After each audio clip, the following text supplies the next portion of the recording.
I am Johanna Bertumenonato. I am a lawyer and a registered migration agent. I'm from BridgeAusTV Migration Consultancy. Our topic today is about the visa pathways to Australia of ICT Security Specialists.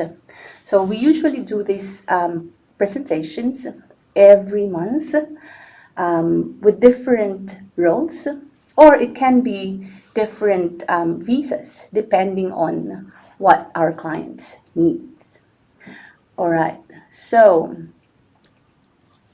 there's a disclaimer there. What we are presenting now is just general information. Shouldn't be taken as a migration advice. Our advice should be coming from a consultation session where it would be very specific with your unique circumstance. And we also have our contact details there should you need to contact us. I'm sorry with my voice. I had cold and cough for 2 weeks. I don't have COVID though. So it's slowly getting there, and I hope that I don't cough during this presentation. All right, so the agenda for today is the occupation overview. So what is an ICT security specialist? What's their weekly salary here in Australia? Which part of the occupation list are they? Skills assessment, study pathways, visa options, the interview with Nicholas Ryan with our guest, who's an ICT security specialist here in Australia, and we will have time for Q&A. So for those people who weren't able to attend this, this would stay in our Facebook page, and they can revisit, or you can share it with people who are interested to move to Australia, who are ICT security specialists. Or they might be interested to be an ICT security specialist. Maybe they can study here first in Australia. Okay, occupation overview. So there's a lot there in the presentation slide, but I'll read a little bit. ICT security specialists establish, manage, and administer organizations, ICT security policies and procedures to ensure preventive and recovery strategies are in place and to minimize risk of internal and external security threats. There are tasks there that you can read through. For me personally, in summary, an ICT security specialist is the security guard in the digital world for security threats. But I might be wrong. No. There's a lot of different roles. When you said I'm a risk manager, and I deal with security specialists. Okay, so later on, Nicholas will talk more about it. So this is the definition that I've given you is based on the Australian Bureau of Statistics. So this website defines each role in our skills list and the tasks. And this is how the Department of Home Affairs looks at, they assess each nominated occupation based on the tasks and what's written in the Australian Bureau of Statistics. So it says here that the minimum qualification required is a bachelor's degree or higher. Okay, now how much do they earn? This is based on labormarketinsights.gov.au and seek.com.au. So it says here about $2,000 to $2,500 a week. That is over $100,000 a year. During my time, I started in the IT industry. I finished computer engineering in the Philippines. And when I was working, there were already ICT security specialists. That's why I was so surprised at 2013, ICT security specialists are still not in the occupation list of the Department of Home Affairs. They have added it maybe just 2 or 3 years ago. But I know for a fact with my friends who are in this industry that they are really earning a lot. Mostly in the IT industry anyway. Yeah. Okay. So occupation list is very important when applying for visa, a permanent residency visa or employer-sponsored visa. So this one, MLT SSL, It stands for Medium to Long-Term Strategic Skills List. So ICT Security Specialist is in a priority list, which means that nominated occupations in that list, they have more visa options. So you have more options in terms of the general skilled migration stream and employer-sponsored visas. All right, we are moving on to skills assessment. I feel like I'm so fast because I'm so excited to interview Nicholas. All right. Skills assessment is a requirement for permanent residency visa for the general skilled migration employer-nominated scheme, ENS 186. It's not a requirement for the TSS visa, but this is the first step for PR, and therefore we are discussing it. If you would notice, if you have been watching our webinars, most parts are the same. What changes is the occupation and how skills assessments are done. So there are three pathways. Skills assessment for ICT computer specialist, and most of the IT roles are should be from the Australian Computer Society, ACS. There are three pathways. First pathway is post-Australian study. So these are for people who have studied their IT degree in ICT security in Australia. So it says that if you've studied here, they just need 1 year of work experience or a professional year program. A professional year program is like an internship for a year. There's a fee for that. You have to enroll with that. The last time I checked, it was like $12,000. And if you have that, or you're working in a company as an ICT security specialist, then you can get a positive skills assessment from ACS. There's a fee there, so disclaimer, this fee is based on the fees of ACS today. So it can change in the future. Second pathway is based on your skills and qualification.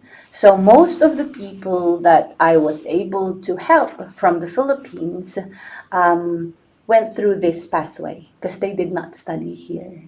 So it says that you should have a bachelor's degree or higher. If it has ICT major, they would require 2 years of relevant work experience in the last 10 years, or any time, or 4 years anytime. So what it means is that, as even the security specialists or network engineers, in the Philippines, the course is bachelor's degree, bachelor's of science, bachelor's degree in computer science or maybe computer engineering. And it's very generic. There's no specialization. During that time, there was not much specialization. And so they would just look at your ICT major and also your work experience. So it actually defines your role based on your work experience. So if you have bachelor's of science, bachelor's degree in computer science, but work experience in the security side of things for at least 2 years, then you can get a positive skills assessment from ACS.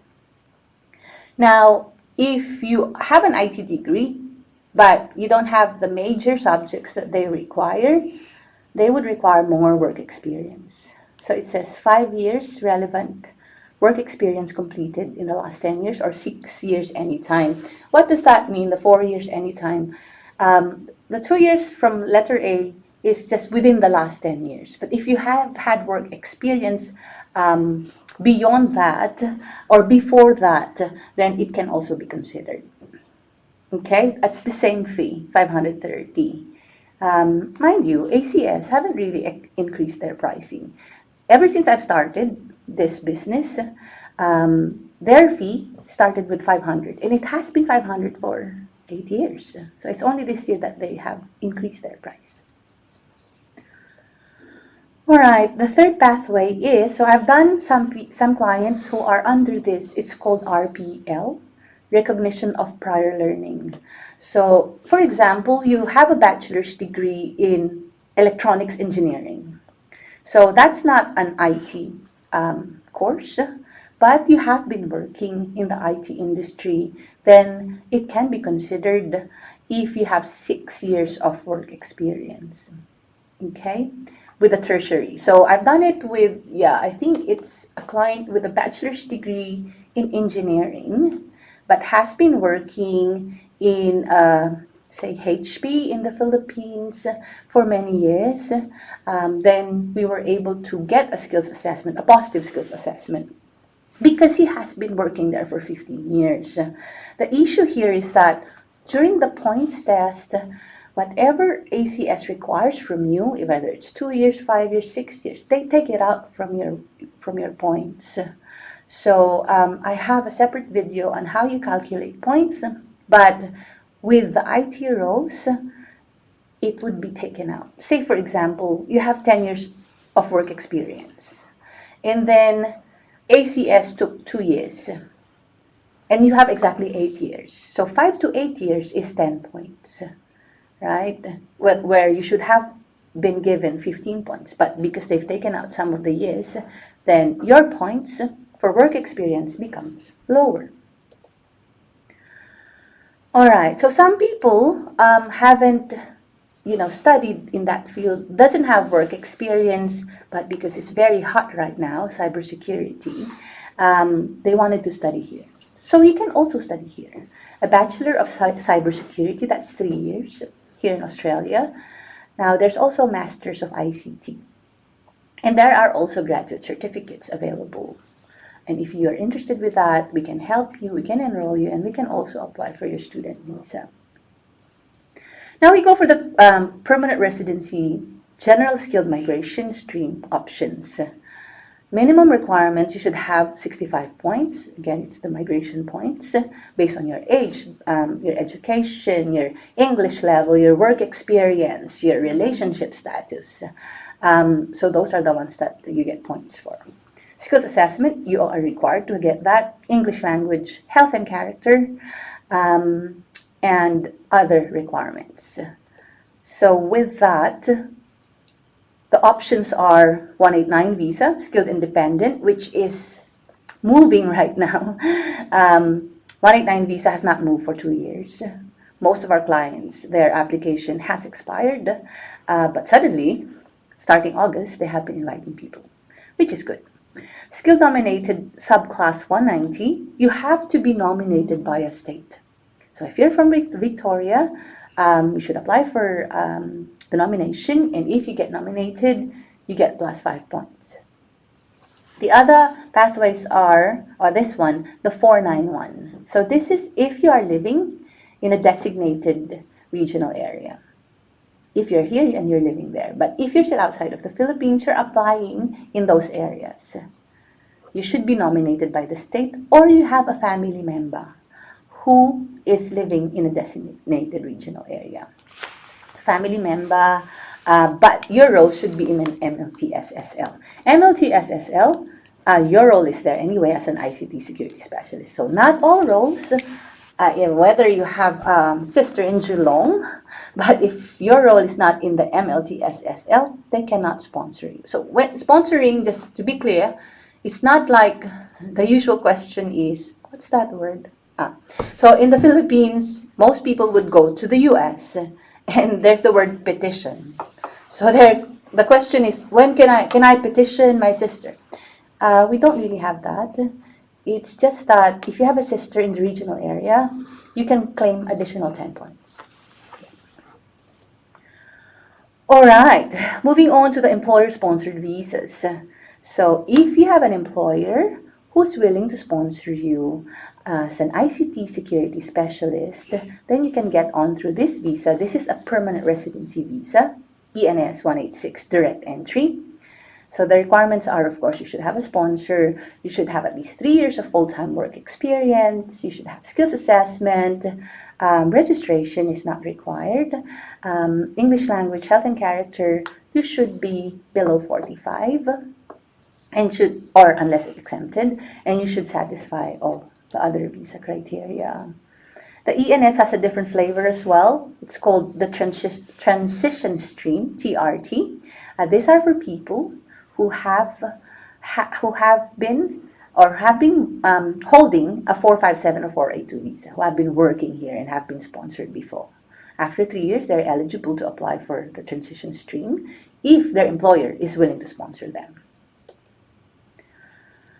Okay, if you're not eligible for those, or if your employer is not willing to sponsor you for a permanent residency visa right away, there's the temporary TSS 482. This is a work visa. So most people would apply for this. Most employers would sponsor through this pathway. Why? Because if you are in this visa, you cannot move to a different employer. You're locked with an employer. And that's one of your visa conditions. That's why employer likes that, because it's so expensive to sponsor people. So when they're sponsoring people, they want to make sure that you can stay with them. You can still move to a different company, but they should sponsor you. Okay? The requirements, again, somebody should be sponsoring you, an employer. You should have 2 years full-time work experience in the last 5 years in the field, ICT Security Specialist, or highly relevant field. You must have the qualification, registration is not required, English, health and character, and should satisfy the other criteria. There's another one, it's like an ENS, but it's just a provisional visa, good for 5 years. It's called the SESR, Skilled Employer Sponsored Regional 494.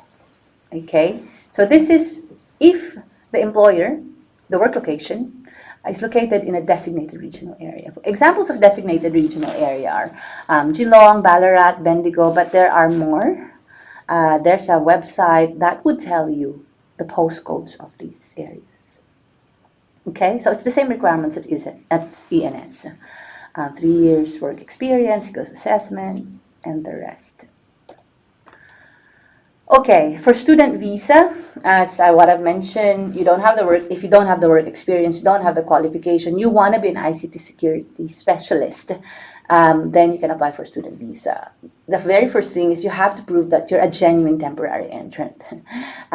Some people call this a fairy tale writing, because you have to write a statement of purpose. Your purpose, why are you studying, what's the value of your course, and that to show that you're a temporary entrant, you should not communicate that you have intentions of staying in Australia permanently. Okay, but then again, when you graduate, you have a graduate visa, and if you're eligible for a PR visa, you can apply for a PR visa. It's just that the student visa legislation is structured like that, and therefore you should really prove that you would not be staying in Australia permanently. And this is where it goes wrong for some people who would DIY their student visa. On a student visa, you can work 20 hours a week. However, there was a date during the pandemic that the Department of Home Affairs announced that international students on a student visa can work full-time. But this ends in June 2023. Okay? So you may be eligible for a graduate visa if you've studied for at least 2 years, a bachelor's degree, or a master's degree. All right. Sorry if I was too fast, but you can slow it down when you play it again. I think you can do that in YouTube. Is that available in Facebook? No. No? Okay. All right. So the next steps are, as what we would always say, you should do your own research. You have seen that the skills assessment is ACS, so jump onto the Australian Computer Society's website. Look at their summary of criteria and see whether I'm telling the truth. That's just how you test it. Visa options, you can look at it from the Department of Home Affairs website. Registration, in some roles we do have that, like nurses would need a registration in Australia, but ICT Specialist, security specialists, they do not need that. And once you're satisfied with all your research, or you get so confused because there's just so much information and it's so inconsistent, then that's where you call us. That's where you can book a consultation with us. All right. So I was able to cover everything in 20 minutes. That was my target, so that I can interview Nicholas. But let me get that questionnaire. All right. Okay. Nicholas, welcome. Thank you. So I guess You're an is that the correct title? ICT ICT Security Specialist? I'm a senior risk manager for the bank, Okay. but I've been in IT since 1985, so I've done every role. Wow, wow. Okay. So you've been from 1980. Were there ICT security specialists in 1985? I went to University Technology Sydney. Okay. They weren't considered that in those days. In fact, it was much more hands-on with cabling and physical yes. net, because we didn't have the same sort of internet connectivity that we have now. Is more PC based. Yes. And mainframes. Correct. Yes. The IBM ones. So so I was actually mainframe trained, and then I went from there, on Trevor Housley's comms courses, and so I've done courses all the way through my career. So. But when did you start being in that field in ICT security? It would have been 2000 and so 1998. Okay. I went because I had to work on the Olympics. Oh yes. For Sydney Olympics, so I worked for IBM. Oh yes. And then we worked on ATM, which is a network topology. Yes. And from that, we had to learn about security and keeping a lot of attackers out of the systems and those type of scenarios. So that's where I focus more on networks and network topologies and connectivity. Mm-hmm. Prior to that, I was like everybody starts, PCs, troubleshooting, Windows NT, Windows boxes, those types of. Yes, I remember. It's because you said 1998. Yeah, so I graduated 1997 in my PUP, and one of the projects is to LAN cabling. Yes, because that's the start for us. Yes. We will be more advanced in Australia, but in the Philippines, it wasn't that great in those days. We used to use token ring, and we had to, and we had to find where a failure was, and the only way to do that was trace each cable back. Yes. And it was like now it's much more defined. It's much better now. It's easier. Yeah. Okay, so what's your day-to-day tasks as an So I've cut these down to very simple responses, but I review compliance on new solutions for the bank. So we talked about risks. The bank has high-level risks, and they might be things like failure of systems, right? That's a bank risk. You can't have, if the system's down, you can't do banking, right? Yeah. It might be attacks on the bank, like the hacking stuff that's going on recently, ransomware. Yeah. That's a different type of risk profile to a system failure, right? Mm-hmm. So we have these risks at a high level, and then we put what we call controls, and a control is a way to mitigate that risk. It's what systems and processes. So if you're talking about access control, that would be identity management. Yes. How I log in, what I see as a login user, what logs we maintain, how we track them back to user accounts, what groups they're access to. So my role is to make sure that those controls are maintained by the application systems that are put in place by new requests. So that's one of the So you audit them. No. They come to me and they go, what's our risk? We're going to be putting this and this in place. This is a solution. Here's my cyber architect. What risk is there to the bank? What controls do we have in place? I'm all around the control risk. Okay. Cyber's all around the security architecture response, right? But I have done both, but it makes me a little bit more added value when I'm talking to a cyber architect because I understand what they're doing, right? So when you have a failure, I also do the issue management. So they raise an issue on the service management. So one of the things I was going to mention, you talked about underlying education. One of the mandatory courses they need to look at is ITIL. Okay. ITIL is that ITIL? Yeah. Yes. Yeah. I think I've heard that from one of the clients before. So did you say that's a mandatory?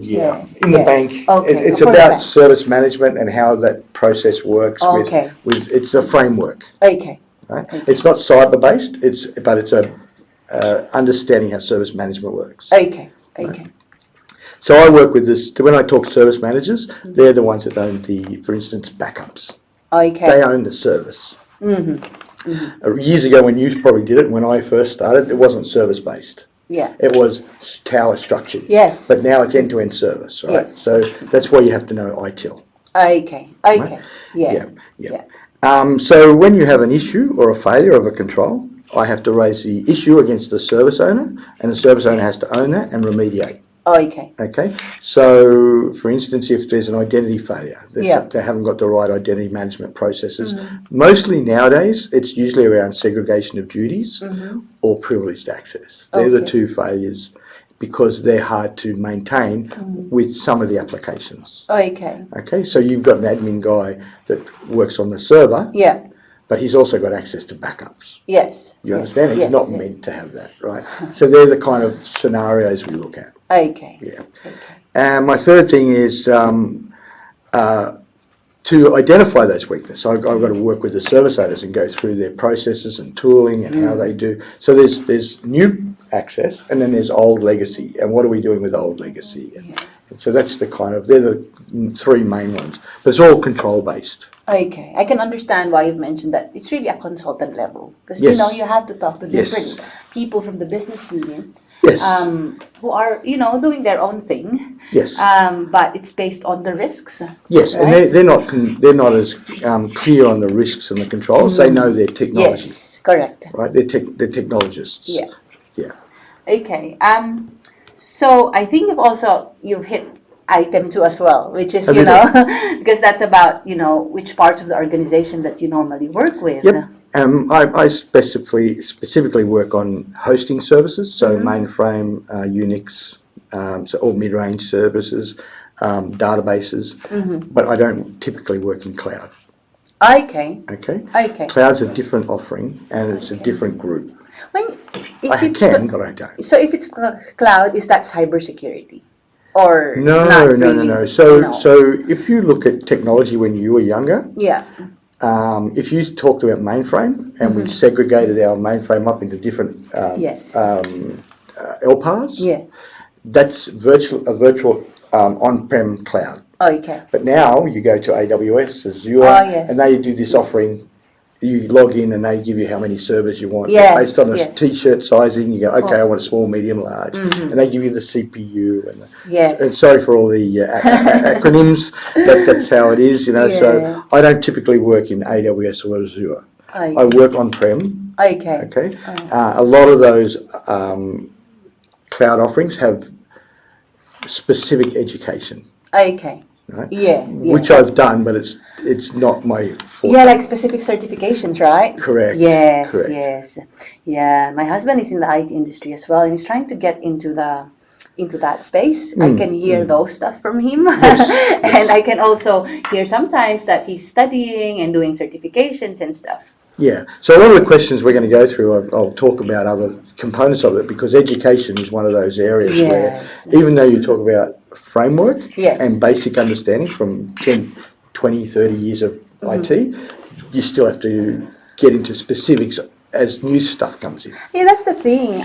There's always new stuff, right? Always, and security is the worst place. Yeah, so how do you keep abreast with new technology? Usually colleagues, they've got relationships with friends, they're doing university studies, so there's always a new education, the internet, Google, we're all Google techs, right? Everybody goes, it's like I'm a Google doctor, right? As soon as I'm sick, I look at Google. But we use Google as a form, a Wikipedia. But there's always Red Books from IBM. You can go to the websites. You can go to, so it's everywhere, right? If you want to specialize, you go into some of the the securities, CISSPs and the TOGAFs, and there's a lot of those. But which one do you pick? Well, I've got a few on the back. Right? I've got a few on the back here. I wrote down. So if you want to be a security architect, you'd go to SABSA or CISSP. They're the two. That's the Cisco one. Certified.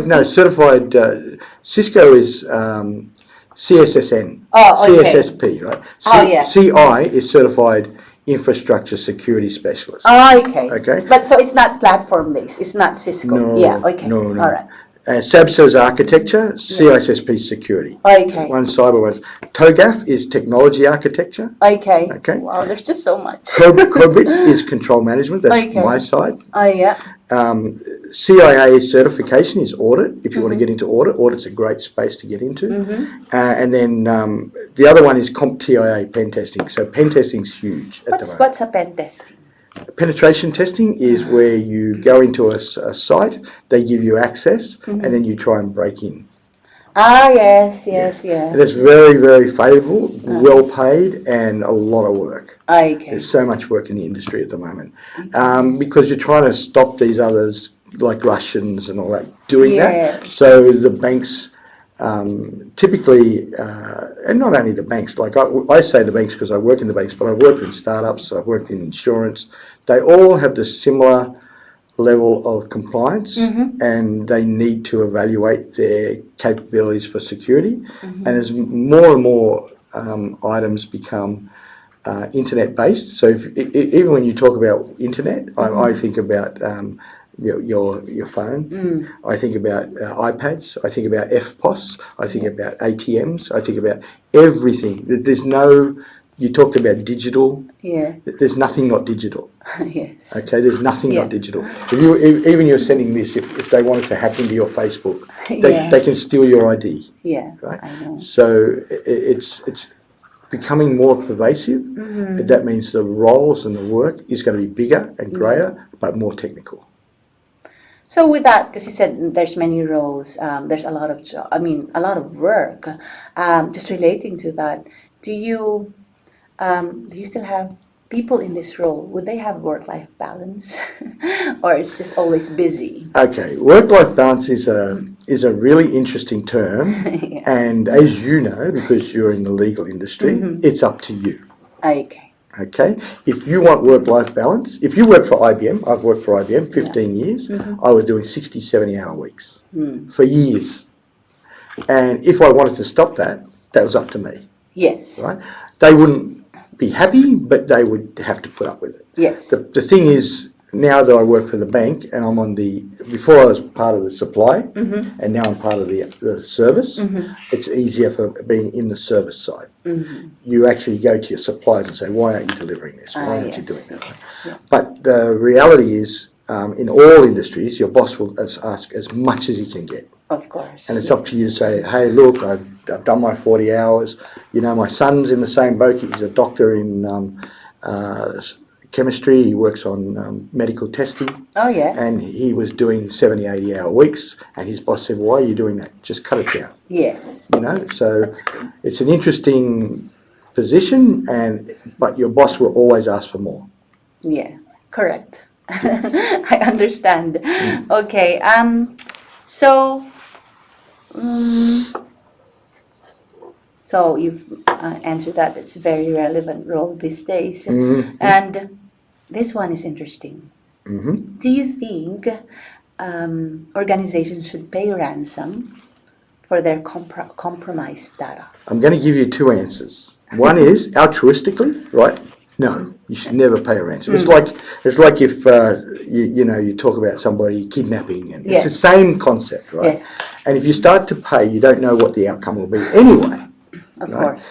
But again, you have to. This is about my role is risk management, right? I look at two things: probability and impact.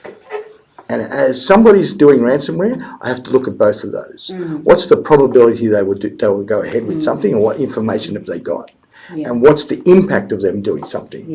Right? Now, we talk about Medibank and everybody's a bit up at arms and a bit upset because in Australia we've just had Optus and Medibank. Right? They're the two big ones. I sit there going, well, it's not great, and the first groups they released were about people that had abortions. So that would be really terrible, right? Yes. But do you give them millions of dollars, or do you hold off and go, you know what? If I give them the money, there's no risk. They still can release it. They've still got the information. So you're caught between a rock and a hard place. But if you're in areas like airlines, police, hospitals, then you have to really think about it because it's people's lives, right? And that's where you go, okay, what's the balance here? What's the impact? The impacts of life is much more important than some information that I did 20 years ago. Yes. Right? So, again, altruistically, no, never pay. But realistically, you have to weigh up every single attack. And that's the value of a good risk manager, and the value of a good cyber guy will know. AFP already said it came from Russia. They've already tracked it all back. Yeah. So then what they should be doing is work. It's hard because Russia's at war. Yeah. Right? But if you were going to China, you would go back to China and say, look, we want you to start cleaning up your act. And so this is the problem with the world's become globally is small. Yes. It used to be different when we were younger, but now it's getting smaller and smaller. And it's easier and easier. Okay. Is that a good answer? Yes, I guess. Yeah, because I don't think there's a perfect answer. There isn't. There isn't. That's right. It's really based in a case-to-case basis. Correct. And it's a good answer because it's about the impact. Yes. And what's the other one? Probability. Probability that they will do they will commit to what they were saying. Yeah, of course. So, like the Optus one, they got scared and they didn't do anything. Okay. But the Medibank one, a different group. Okay. All right. So in these things that you've mentioned, the big ones, right, that has recently happened, what role does the Australian government play in cybersecurity in Australia? Look, they've got a very important role. I think they're underachieving. I don't think that they're I think they do. You know as well as I do. You've got APRA, ASIC, all those different commissions. You can't do banking without APRA. Yeah. You can't do banking without ASIC. So that's the Australian Security and the Australian, I forget what Prudential. Whatever they call it, and those two governing bodies look at your systems and how you can bank in Australia. Well, they don't do that on insurance, and they don't do that on health, and they don't do that on telco. So there's a lot more freedom in a lot of different industries than banking. But even if you look at banking, how many people now use Zoom? Not Zoom. What's the one where you can pay? Afterpay. The 4 payments. And all those, they're not banking. They're not governed by the banking. Right. And this is the problem because you've got lending groups out there now, lending homes. So they've got all your personal PII, personal identified information. Yes. They've got access to your accounts, and they don't come under the same governing controls that banks do. Right, so they have a freedom that the banks don't have, and the government doesn't really enforce anything there. And the other thing that I notice that's really annoying to me, when we used to use telephones in the past, we had yellow pages. You could always know who it was you were talking to. You could always trace back the call. Now they're just pulling phone numbers out, and you come from anywhere, and it's an Australian number. They're hacking and attacking everybody with the clickbait, and there's no texting, whatever. I'm sure that they could hold these telcos to account and say, you're releasing these phone numbers. You need your ID. Yes. Where's your IDs? Why aren't you be able to trace that? Yeah. So there's still a long way. A lot of work, and Australia's is probably better than a lot of other countries, right? But we're still not there. Nowhere near. Yeah. So this is the last question before we go and answer some Q&As. What are the tips you can give to people who intend to work as an ICT security specialist? What sort of mindset should they have or develop?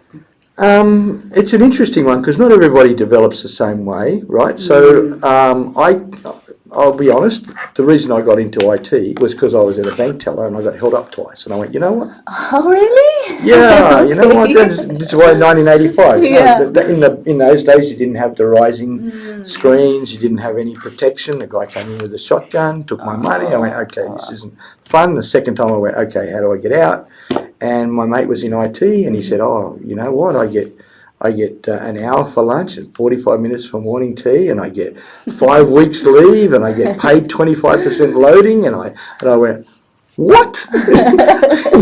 Because he's in IT, right? Yes. So how do I get a job? And he said, just apply. So I did the application. Now, for me, it's been ongoing education since 1985. Okay, you have to have an interest.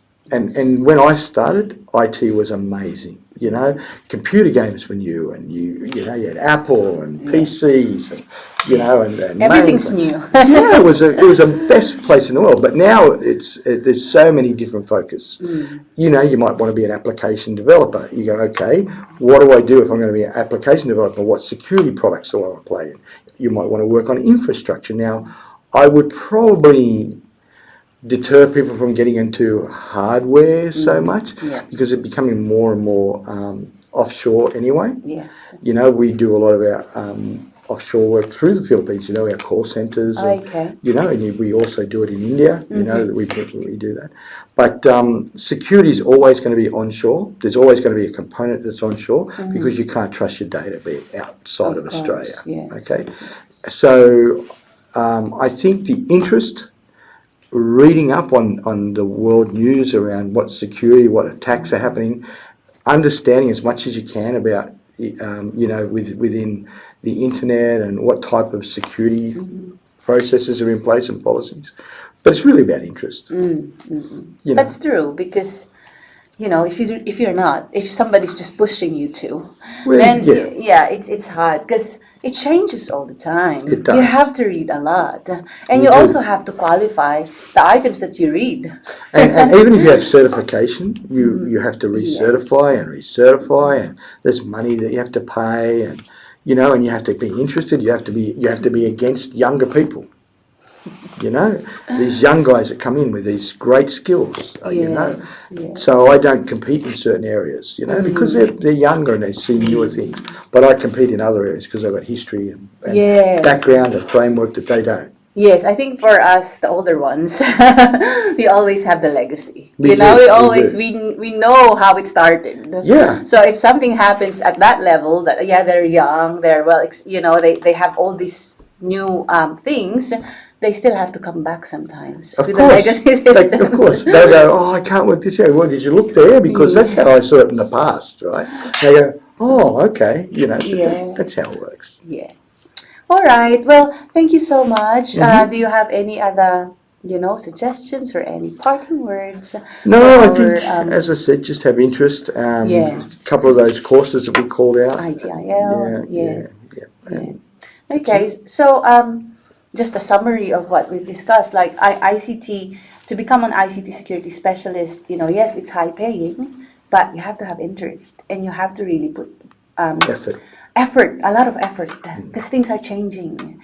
And if something happens, it's your neck on the line. It's pretty good. It's pretty good because normally when you work in a big organisation, you're not the only one. Yes, there's a team of people. There's a team of people. Yeah. But, there's always one gun. There's always one guy you go to for everything. And if you're that guy, your income's quite good. Yes. And it takes time to be that guy, right? That's why it gets back to the interest level. Interest in terms of, what you wanted to do on this field, and also interest in long-term studying. Studying all the time. All right. Well, thank you, Nicholas. One more recommendation. If they ever get a chance to work on mainframe systems, there's a big shortage. Oh, really? Yeah, because it's an old technology. But I don't know if they get that opportunity. It's hard. You've got to work in a big, IBM. It should be in banks. I recommend IBM is a great place. I worked there. It's hard. They take a lot of, for their money, they're hard, right? Yes. But it's a good base ground for education. HP, you said, very good. I know with IBM, it's like a job for life. Because you can move to different areas, they train you. Of course, they make you work hard, but they pay you a lot as well. They do. And you can go in a lot of countries, because IBM is the most prevalent in the world, right? You can go to any country, Europe, Australia, Japan. They've got sites all through Asia. Yeah, mostly, big brands, it's good. Yeah, if you're prepared to do the work. Because before leaving the Philippines, I was with Cisco Systems. So it's the same. They're really good. You can party if you have the revenue and stuff like that. I recommend Cisco as well, because their Cisco devices are all configured the same, so if you can do one, you can do them all, right? Yes. I love Cisco. Yes, it's a good company to be with, but really the pressure is there, because I was part of sales, the sales team. The revenue should always be there, but they're a good company to work with, like, if you're really ambitious. Yes, yes. And I wouldn't recommend any of these companies if you can't deal with stress. Yes. If you thrive with stress, You'll go well. Then that's good. But, like, and depending on your stage in life as well, right? Yeah. Because, as you grow older, like me, I don't want much stress. You want to sleep sometime, right? Yes, the younger people who are, really into Energy, it, go for it. Yeah, of course. Go for IBM, go for Cisco, HP. They're big brands. That's why they are big brands. There's a reason for that.